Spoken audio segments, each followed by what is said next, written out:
through these now because a lot of the strategies that are commonly used in schools that are called MBI strategies are not implemented with fidelity. And I believe the reason they're not is because teachers don't really understand the principles behind them. They don't understand that this cookbook method that they're trying to implement is not correct because they don't understand that when they consequate a behavior and the child doesn't do what they wanted to do, it didn't work.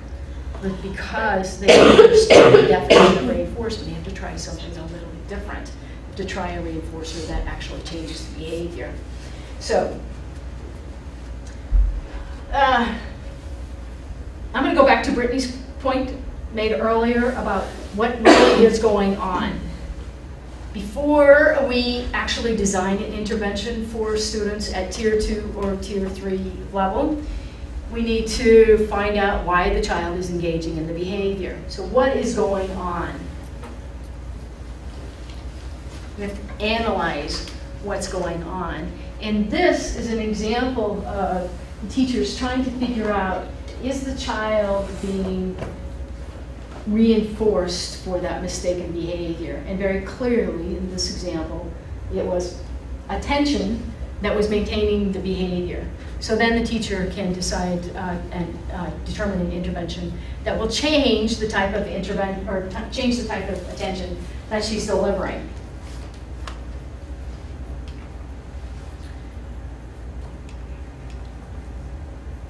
Okay.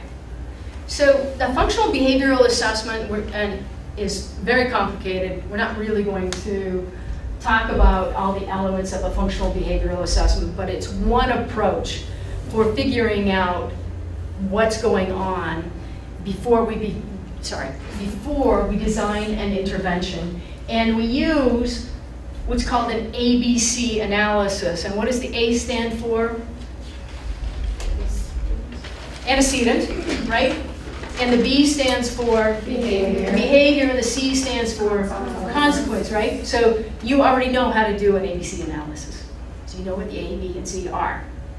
And that's one of the strategies that we use to determine what is going on.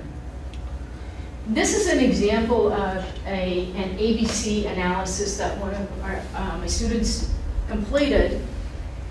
And so the antecedent is, again, what happens before the behavior, a description of what happens after the antecedent or the behavior itself, and then what happened after the behavior, what are the consequences?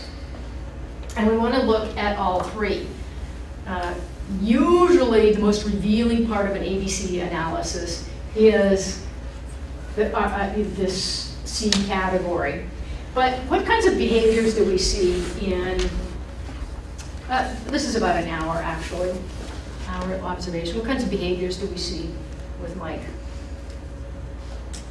And what kind of mistaken behaviors? Do we see any? He is maybe a little distracted. And his hair. Plays with his hair. And his pencil. Plays with his pencil. Avoid. Yeah. Well, we don't know. That's our next step, is to figure out why. But he's engaging in a lot of behaviors that aren't actually on task, right? So he stands with the pencil sharpener. Oh my gosh, the pencil sharpener is the place to be in a second grade classroom. So true. Then look at the consequences. So after Mike plays with his pencil and responds, what does the teacher do?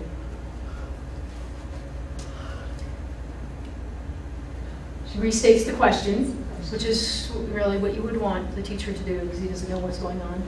And then when he's playing with his hair, the teacher does what? Asks him to read the word. Right, to reread the word. Mm-hmm.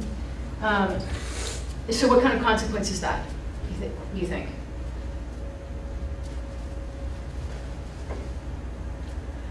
What is the teacher really kind of doing there? Maybe think of our principles. Is it negative reinforcement? You think that's negative reinforcement? Do you think it's punishment? Is she focusing on what she wants him to do? Exactly. So she's kind of using extinction, right? She wants him to focus on reading the word. So she's paying attention to that instead of him playing with his hair. So that's a good example of extinction. And then when he's playing with his pencil, what does she do? Ask someone to keep working. Keep working. What kind of consequence do you think that is? Still focusing on Just probably extinction. Yeah, so paying, again, what does she want to see?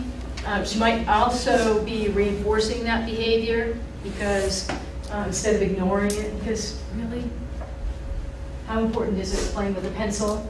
And we're assuming that in between all of these, he's actually engaged, but that's not necessarily a good assumption. One of the things that we never see here is what? We're focusing on For a consequence. Punishment. Punishment? Positive. Positive. Reinforcement for him Right. being on task. Right. An hour goes by, and this student, who's a target of the functional behavioral assessment, which means he has some issues, never receives a reinforcer. And so those are some of the kinds of things. The only attention he gets is for being off task and trying to redirect him on task. So I see this all the time, but usually the teacher's consequences are more serious and severe than this. But this is an example of, again, we can develop a hypothesis about why Mike is off task so much. One could be that he's avoiding the activity because he's not interested, he doesn't know how to do the work. What's another hypothesis about why Mike is off task? He didn't sleep last night. I'm sorry? He didn't sleep last night. Oh, okay, could be a setting event, right? We would want to find that out. If this happens day after day after day, that would be one of the things we would want to rule out for sure, is are setting events that we might want to mitigate. But another thing could be that we're paying attention to what we don't want to see, instead of paying attention to what we want to see. What would happen if this teacher, every time she saw Mike engaged in reading, she praised him or gave him a pat on the back or a high five? What do you think would happen? would do that behavior. Right? We're much more likely to see the behavior that we want. So, and this is an example of a method, the ABC analysis for determining why a child is behaving the way they behave. And then we would test the hypothesis using something like this. And then we would know where to go with our intervention. So my rule of thumb is you use what works. And whatever you have to do, you use what works to change the child's behavior. It is not too intrusive to introduce a very powerful reinforcer like earning a backup that might be a half hour of free time when needed. But if it's not needed, you don't use it. If students are over here, then you don't have to use powerful reinforcers. But if you do need an intensive, intrusive intervention strategy, you must use it. And that might mean using tokens with powerful backups. That might mean having students spend time with a counselor, very intrusive reinforcer. There are lots of different consequences. But whenever you use something that is not a natural reinforcer, a consequence that's not natural, you want to pair it with a natural reinforcer. That could be a smile, it could be a pat on the back, it could be praise, but those kinds of consequences we want to use over here for all students all the time.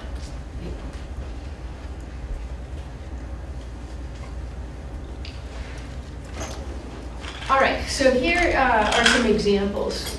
We would pair tokens, and tokens, by the way, do you know what tokens are? A token is actually a neutral consequence. It might be a penny, it might be a disc, it might be a sticker, but the token itself doesn't really have any value. Children accumulate tokens and trade them in later for some kind of a backup reinforcer. So when we get paid at the end of the month, we're receiving tokens because our money has no value in itself. It only has value in that we can trade it in later for a soda. So that's an example. So we use tokens in schools in the same way that we use money. It's a generalized reinforcer, which has no value in itself. Only value is in what it can be used to purchase. But whenever we give tokens, and I was in a classroom last year and I used to use this example, the teacher was using tokens, and the student teacher, kind of really not understanding about behavioral instruction, about every hour she would go around and she would give every student a token. She didn't say anything, she would just give the tokens out. Token, token. What's the problem with that? They don't know why. Exactly, they don't know why they're getting it, and it's not contingent. They didn't have to earn it. Every student got it, and so there was no, they did not have to earn it.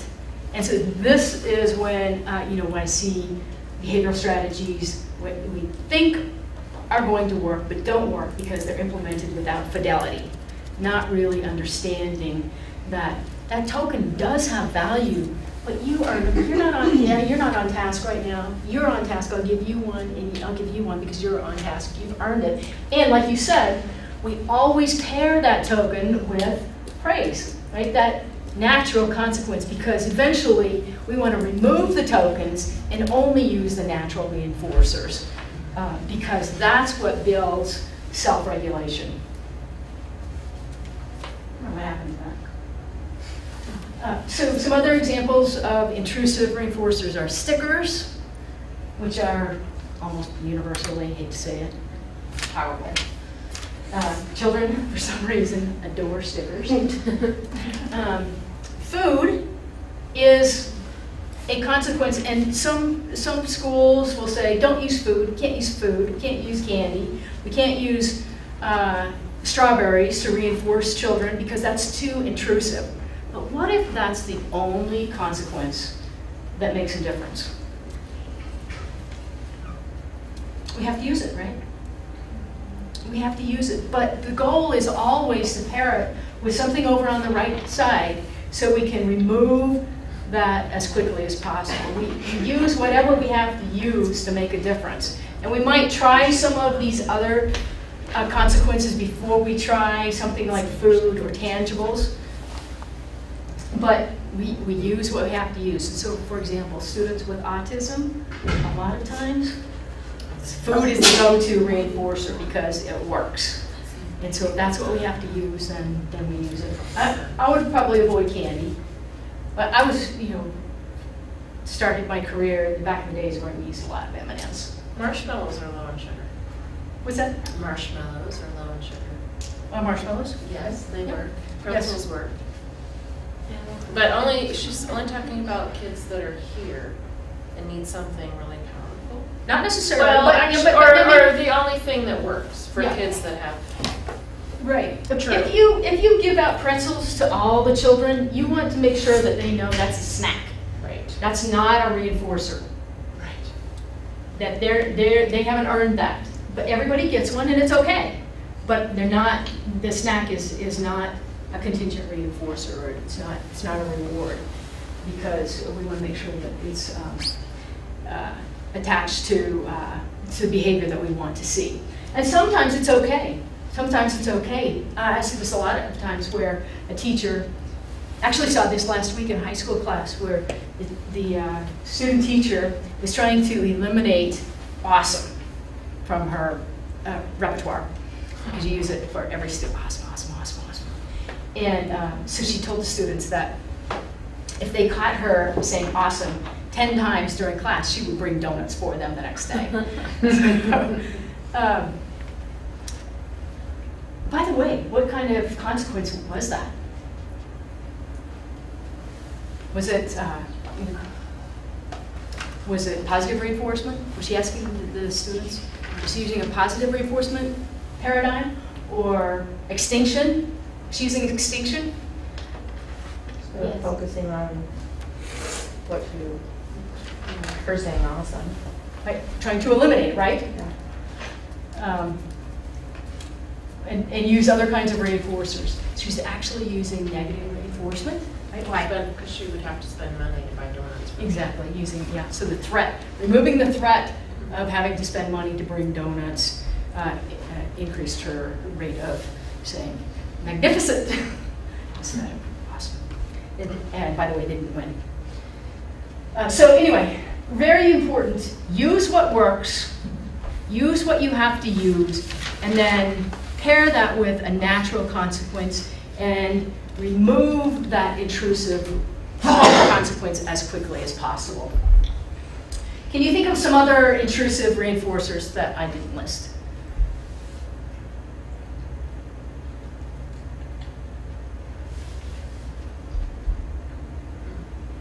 Just for one person, or It could be for one, or it could be for a class, yeah. Because Like the extra example I just recess gave time? was a group contingency. extra recess time? Okay, extra recess time or extra free time is a good Or like example.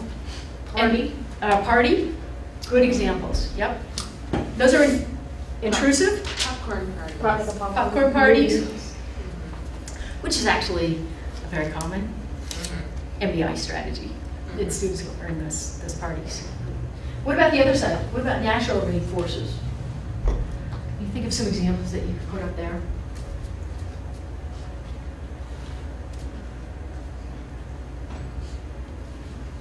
Clapping? Clapping, good example. High five? Pardon? High five? High five, great example. Doesn't cost anything, it's natural. Fist bumps. Anything else? You have the idea, right? What do you do with these naturals? Pair it with an intrusive. Pair it with an intrusive until you get the behavior that you want, and then start to fade it out. Start to fade out the intrusive consequences. All right. And this is true, by the way, if you're using punishers, which I discourage. But sometimes teachers use them, I'm not going to lie. And sometimes, teachers are kind of pushed into a position where they feel like they don't have another alternative. So again, whenever you use an aversive consequence, you want to pair it with what?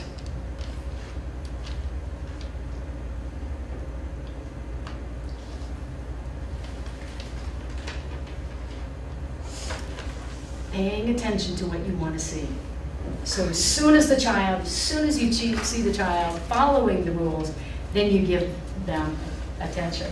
I saw a perfect example of this last week in a second grade classroom where Izzy was sitting in the back of the class and she was lounging off task, she was not on task. And the master teacher said, Jeremy, I really like how you're ready, you're sitting up, you have your finger on the page, the paragraph where we're reading. Izzy was like this. And then immediately the teacher said, and Izzy, I see that you are ready to go too. So it gave her no attention for her off-task behavior, but as soon as she was following the rule, she gave her that attention and it worked like magic. All right, so I think it's important for us not just to talk about punishment in the abstract, but to really talk about why we don't want to use punishment. And these are evidence-based consequences for using punishment. This is what we get. Fear, anxiety, and depression. So there are very troublesome emotional consequences for using punishment. children who experience a lot of punishment want to avoid the situation that they're in. So do you ever see children who really don't want to come to school? These children over here, or even these children here, tier 2, because school is not that rewarding for them. They get punished a lot. Or have you ever seen children who don't want to go home? Because there's an aversive environment, they want to avoid it, so you can think of that too. So we get avoidance and escape. So children who ever had a runner in your class? Child who runs down the hall? Yep, runners? Runners, right? Yes. Trying to escape a situation that they don't find rewarding, reinforcing. So what we have to do, and I'm not blaming you, but this is a common phenomenon, especially with little ones who run. Older children don't get up and run so much as they act out and then they get suspended or expelled from school. And so that's their escape outlet. Overgeneralization. This is really important because if you are a teacher who frequently reprimands, redirects, punishes, sends a child to the corner for mistaken behaviors, you become a punisher. You actually become a punisher. The child does not want to be in the room with you. So they will want to escape and avoid you. Same thing with the classroom. The child overgeneralizes from that event or those events where they get punished to the classroom itself. They want to escape and avoid the classroom. The school itself. How many of you have a difficult time getting parents to come to school and meet with you? You ever had that? Maybe not as much in early childhood as you do in K-12, but I can tell you how many times I hear teachers say, I had 2 parents show up for parent-teacher conference.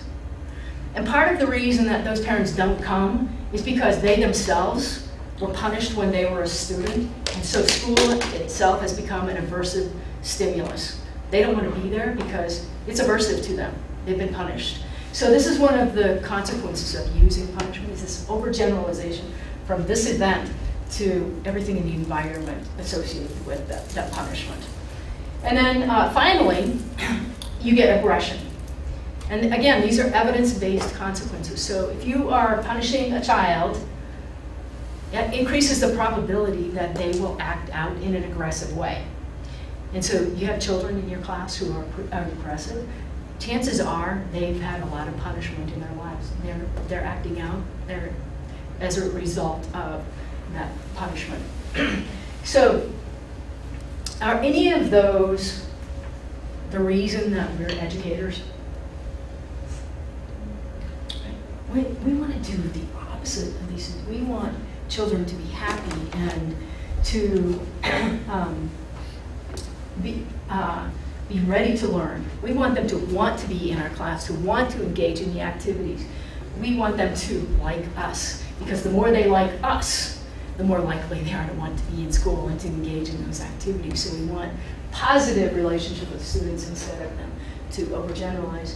And we certainly don't want aggression. So these are the reasons that we want to use positive approaches to intervention as opposed to using aversives in school. And I probably don't have to convince you of that, but it's important to know this because, again, you will hear educators and parents say, there have to be consequences. And what they mean by consequences, they mean punishment, right?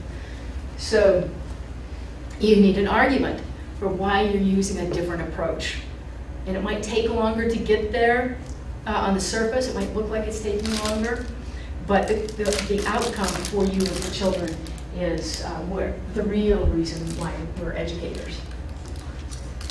Okay, so the Premack Principle is a tool that takes advantage of these principles of reinforcement. And I know that you probably all use the Premack Principle, but you might want to use it more purposefully or more intentionally in the future. The Premack Principle is an if-then. if you do this, then you get this. So if you line up, then we are ready to go and we can go to the assembly together. If you clean up, then we're ready for snack. If, then. And you can use the Premack Principle with aversive consequences too, but why would you? And you can also use it as a choice. If you do this, then you can have a choice of activities that you want to engage in. The Premack Principle uses what principle that we've talked about?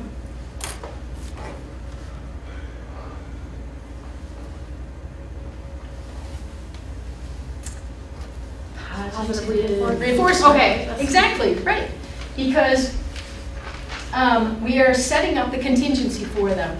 The consequence is contingent upon the behavior, and again, we want the behavior to increase. So again, we have to look at what happens to the behavior, but using the Premack Principle in this way as opposed to simply telling students to line up gives the students a reason to line up, a motivation for lining up.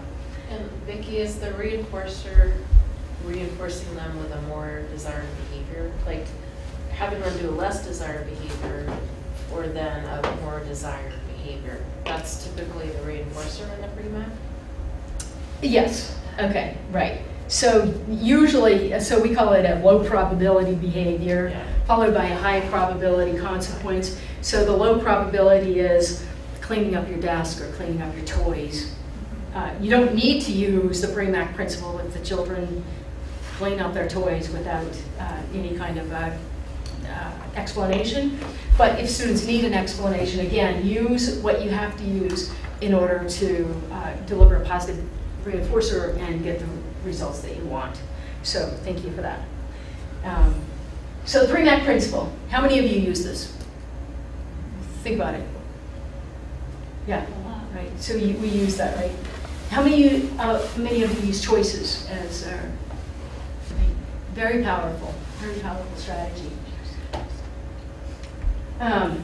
Okay, and then I've already talked about differential reinforcement, but I just want to define it for you because of all the strategies that you put here in your toolbox today. Differential reinforcement is the most portable and the most powerful. So differential reinforcement means basically that you pay attention to the child who's following the rule and you ignore the child who's not following the rule. Differentially reinforcing. So this is an example of a combination of positive reinforcement, paying attention to this child, and extinction over here, and then quickly positively reinforcing that child when we see them engage in target behavior. So a lot of times I will see the strategy, and sometimes it's called modeling, where I pay attention to the student over here who's following the rules, but then they forget to go back to the child who's engaging in mistaken behaviors and reward them. Rarely see that. So again, it's like magic. I was in a classroom, kindergarten classroom last year, and they were on the carpet and they were doing a little reading activity, and the activity didn't last very long. It was about 10 minutes, but the teacher said shh so many times that I started counting, keeping a tally of shh, shh. And so I collected data for about 7 minutes, 17 shhs. And obviously it didn't work, right? But never once did the child, or did the teacher say, oh, I really like how you're paying attention. That would have been like magic. And she could have eliminated probably all of her shhs, which, plural. So this is what we've learned tonight. We've learned that motivating operations are followed by a stimulus that is either tells the child that the behavior will be reinforced or not. Reinforced or not. This is called the what? This is the motivating operation. This is the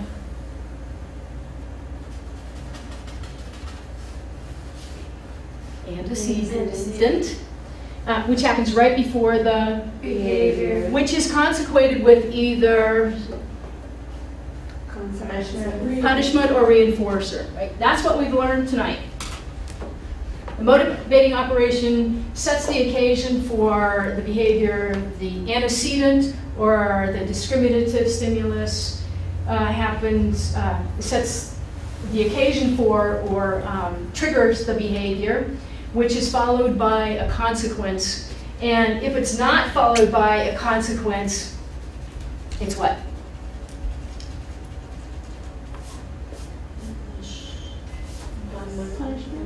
Extinction. Extinction, no consequence. We're removing a reinforcer for a behavior. Okay, so these are some of the issues that come up in our discussion. And so I will anticipate some of the arguments that you might have or that you might have heard. First of all, if we're giving tokens out to students, are we bribing them? Are we bribing them to behave? We hear that a lot. You're bribing the child to behave by giving out stickers. What do you think? I mean, I guess it just depends on that person and their opinion. Really, it could be considered bribing to one person Okay. as to another. That is not. true. That is true. So, a definition that you could use, again, we're going to use what works, so that might look like bribing to some people. So that was an excellent point. A definition of bribing is providing positive reinforcer for illegal or unethical behavior. If we are using a consequence to increase behavior that is in the child's best interest, that's not bribery. That's teaching. So, again, bribery is reinforcing behavior that is either illegal or unethical. Another argument that we frequently hear about using consequences that are artificial, not natural, is that we are reducing a child's intrinsic motivation to learn. Heard that one? Okay, I think it's a legit, in fact, it's in Gartrell. He says that. It is a Gartrell. He says And that. so he talks about stickers and bribing too, Yes. just so you know. Yes, no, I know, he does. But actually, that argument holds no water. First of all, we don't provide anything more than what we need to provide to a child to learn.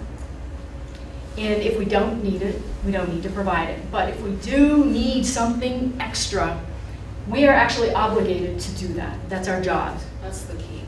If they need it, you do it. Right, right, you do it.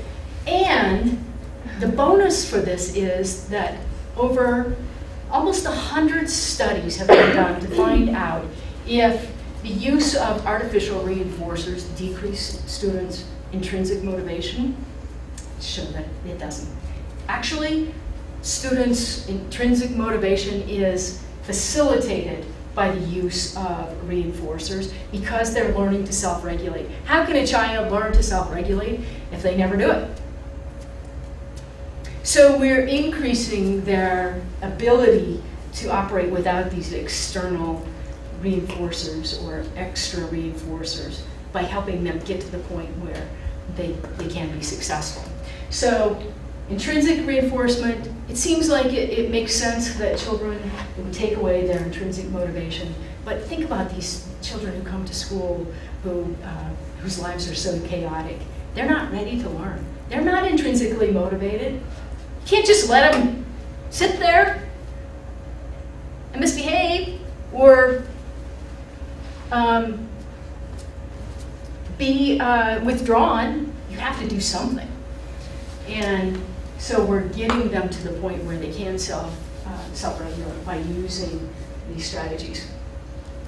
We talked about aversives. I'm not going to go back to it. We talked about ethics a little bit, and the ethics of using these strategies are use the strategies with fidelity, and we target behaviors that are meaningful and are going to improve the quality of life for a child, not necessarily we're not doing it for ourselves. We're not doing it so that we can have a peaceful, quiet classroom. We're doing it to help children to survive. And then this is really important, and you may have talked about this already when you talked about trauma-informed practices, but the importance of when children are biting, are screaming, are physically aggressive, isn't it easy, especially when they're doing it to you, to take it personally? You know, they're acting out against me, they don't like me. But it's really important to separate yourselves from that child and that child's history so that you can be there for the child. That child isn't acting out against you. And it's so easy to think the opposite. I was visiting with a student teacher last week, and she said, nobody prepared me for high school.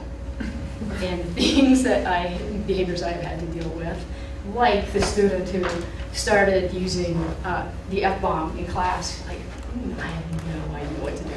And then he started calling her names in class, and she had to respond to that. But she had actually been to our class, and she realized that that student wasn't actually acting out against her, wasn't really mad at her. In fact, when she removed him from the class and had an opportunity to visit with him, the first thing he did was apologize to her. I'm sorry, I have no idea why I acted. I mean, it wasn't about you. And so when we're talking about these behaviors, and this is something you have to prepare yourself for mentally. It doesn't happen in the moment in the same way the student didn't know in the moment why he was swearing at the teacher. Prepare yourself mentally for how you're going to react to these misbehaviors so that you can be available for the student. 10 minutes. Okay. I'm going to, what should I do? Should I talk about? Talk about what should you talk about? Yeah. Should I talk about these? That? They run a little bit. What do you want to hear about? Clip up, clip down? What do you want to hear about? Okay. You want to talk about any of these? What do you want to hear about? We can't do them all. The ineffective. What's ineffective? Okay, what doesn't work? That's a good question. Yes. Oh, well, we've talked about some of these already, but let's do it. Recess is my favorite non-intervention, which I see in almost every elementary school. Again, I was in this second grade class last week, and they are using a new reading program. And it's very intensive. And almost every activity that the students engage in, they start it, they don't have time to finish it, they put aside, and then they start something else in order to get through all the things that they have to get through in the reading program. It's very stressful for me watching. It's very stressful for the teachers too. But, so they're supposed to get back to these activities and finish them at some point during the day. And so some students do, but what do you think about who doesn't finish them? Those students, right? Every day. It's the same students who don't get it done. And every day, the consequence is they have to stay in at recess to finish their work. Every day. And so these students are punished for having difficulties in multiple ways. Having students stay in at recess is the worst kind of consequence. First of all, it doesn't work. It doesn't change the behavior. Except for these kids who hardly ever have to do it. It'll work for them. But it won't work for tier 2 or tier 3 student. But why is it a problem? Why else is it a problem? For these kids. They need the Exactly, that's exactly what they need. They need some movement. They need that opportunity to get out and play, and they're the students who have recess taken away. So please find other ways of managing behavior other than removal of movement activities for students. And this is why I say I see strategies that don't work very often. Recess is the one that I see in, honestly, almost every class. Reprimands or redirects. Again, they will work for these students. And you don't have to use them very often, right? But they do not work for these students. Why?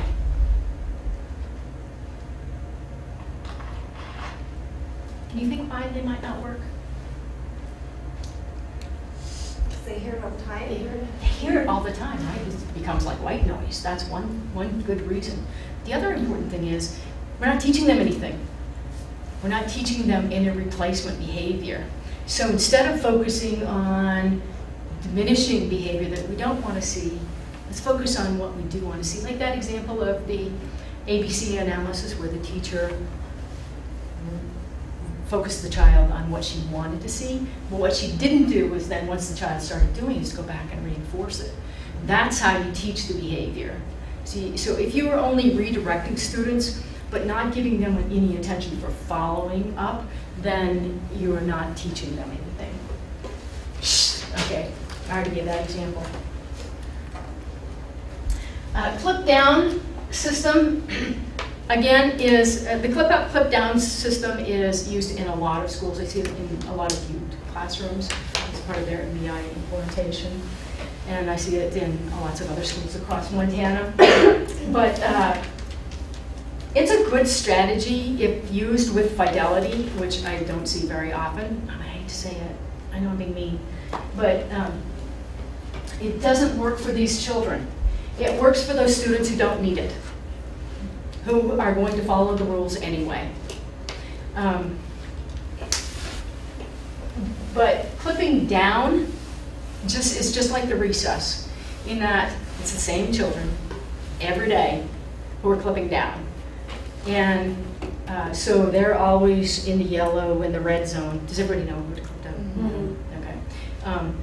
And because they're there every day, we know that it doesn't work. Again, doing the same repeated thing over and over again with the same consequences, but expecting something different. So I would say, if I would rather see a system like that chart that I showed you where this only positive behaviors were paid attention to, I would rather see a scale that only clips up. And so that forces the teacher to only pay attention to what she wants to see or what he wants to see. So if you use it, I would encourage you to flip the back part up so that you can't see it and only pay attention to the behaviors that you want to see. Because then you're creating that positive classroom climate that you really want, and it's what's going to work for these children. Paying attention to, whereas punishment tends to be invalid as a procedure for students who are Tier 2, Tier 3, students with disabilities. Conversely, positive reinforcement tends to be more powerful for those children than for these children. So you get like double bang for your buck when you're using praise and a smile and a pat on the back and a high five versus using nothing, or punishment. So sending a child to the principal, what happens when you send a child to the principal, usually? I mean, think about those effects of punishment, those negative side effects. He's getting what he wants. Because sometimes that's true. Class. Yes, he gets to escape, right? Unless the principal is kind of aversive. You damage your relationship. You send the child out, and you're not dealing with the child when they're vulnerable, and you're sending them away. Right, so you're telling the child, you lose your first of all, you lose your credibility. Exactly, I can't deal with you. But also, then the principal becomes a punisher.